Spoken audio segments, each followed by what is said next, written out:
Et à propos du PNDS, le Burkina enregistre le soutien du FMI, le Fonds monétaire international. Sa représentante résidente au Burkina était le président du Faso pour lui exprimer ce soutien. À sa sortie d'audience, elle s'est confiée à Zalissa Sanfo.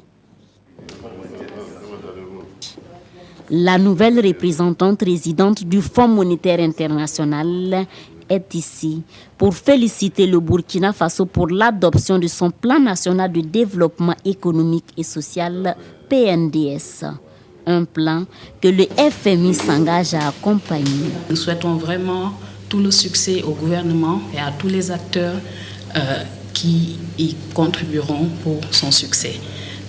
Le Fonds monétaire international est engagé à soutenir la mise en œuvre de ce plan et nous soutenons totalement ses objectifs. Ici, la représentante résidente du FMI a fait l'état de ce qui est déjà fait pour accompagner le Burkina Faso sur le chemin du développement.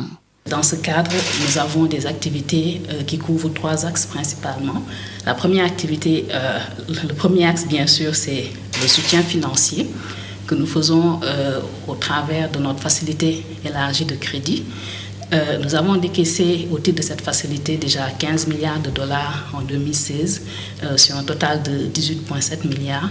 Le deuxième axe d'intervention du Fonds monétaire, c'est l'assistance technique et la formation. Et nos activités dans ce cadre varient. Par exemple, des fonctionnaires sont régulièrement amenés à aller à Washington DC pour des formations, mais aussi ont accès à des formations en ligne. Le troisième axe, c'est quelque chose qui est un peu plus général.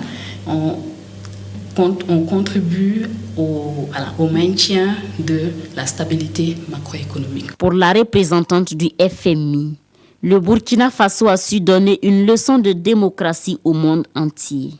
Alors, il mérite l'accompagnement de tous pour booster son développement.